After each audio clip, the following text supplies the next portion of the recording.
Ma'am Sarang sir आले. काय? Sarang Mendre sir आलेत? ठीक आहे मी बघते. या सगळ्या गोष्टी वेळेत पूर्ण व्हायला हव्यात. हां, हॅलो मॅम, ऐका ना. ऐकते किरण, पटकन बोल. मॅम सारंग सर आलेत पार्किंग मध्ये.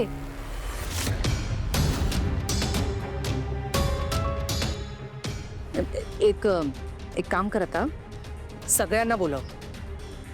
सारंगचं स्वागत एकदम ग्रँड झालं पाहिजे आपल्या ऑफिसमध्ये, कळलं? Okay ma'am.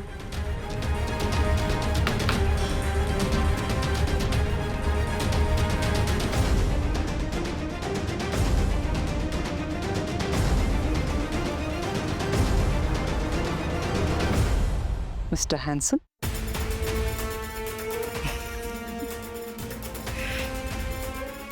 तुला बघितल्यापासून ना मला काय झालंय तेच कळत नाही. You are very special for मी.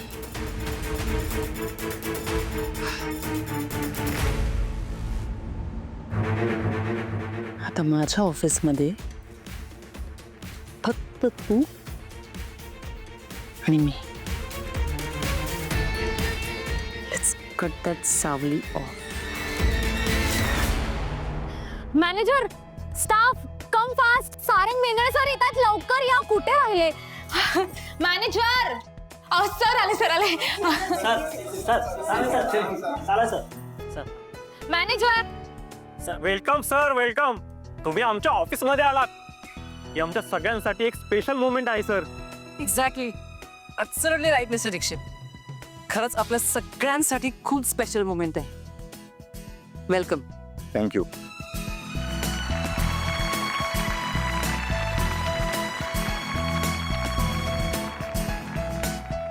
ज्या अवॉर्डवर गेली 10 वर्ष आपल्या रोज पेटल कंपनीने नाव कोरलं होतं, ते नाव ज्या माणसाने खोडून काढलं, तो द सारंग मेहेंदळे, त्याने हे अवॉर्ड जिंकलंय आणि आपलं मनही. आज ते आपल्या कंपनीला भेट द्यायला इथे आलेत. मी सगळ्यांच्या वतीने त्यांचं स्वागत करते.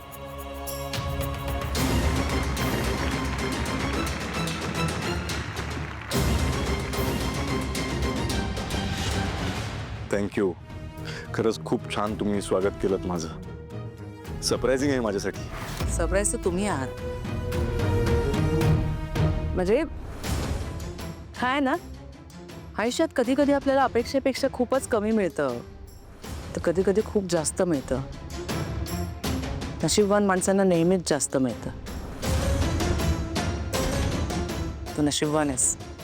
आमचा हे अवॉर्ड तुला मिळालं. नाही, खरंच मला म्हणजे माझं भाग्य समजतो मी की एवढं छान तुम्ही स्वागत केलं. छान वाटलं तुम्हा सगळ्यांना भेटून.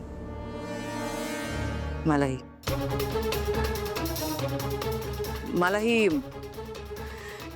खूप आनंद झालाय तुला भेटून. आयुष्यात पहिल्यांदा मी कोणाच्या तरी प्रेमात पडले.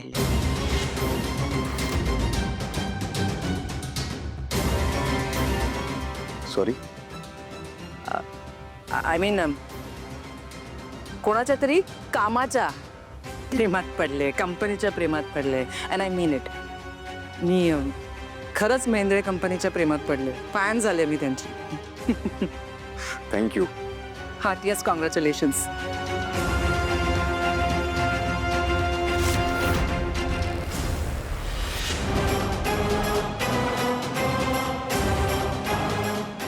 ओ सावली, अरे माझी मैत्रीण सुद्धा आली आहे.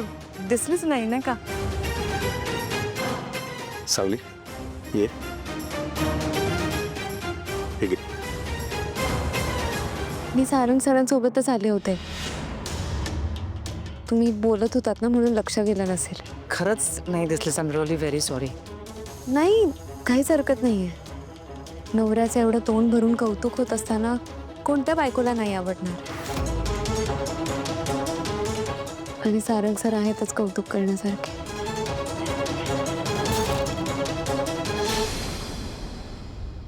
खरं तर मला हे सगळं जे यश मिळालं ना, त्या माझ्या यशात सगळ्यात मोठा वाटा सावलीचा आहे.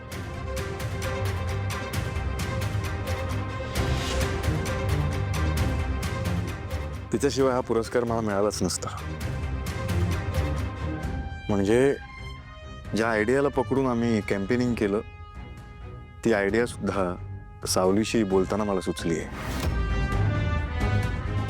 माझं आयुष्य खूप बदललंय सावली माझ्या आयुष्यात आल्यानंतर. हो ना? विचार सुद्धा. मी स्वतःला खूप लकी समजतो.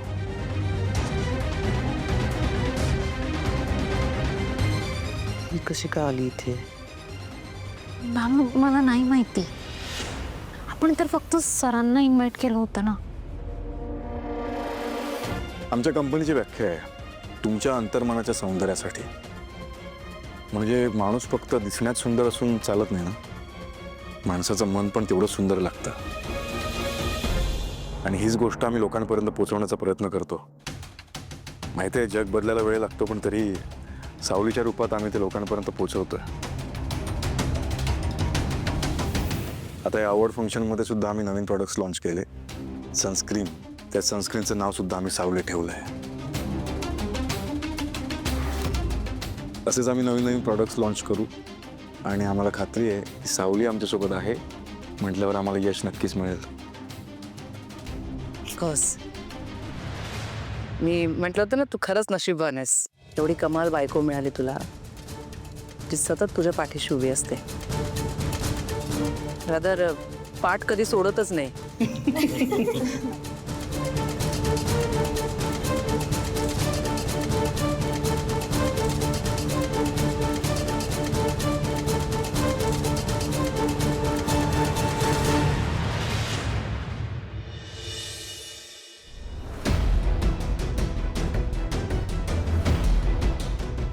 ये. मी मदत करू? नाही अगं नको.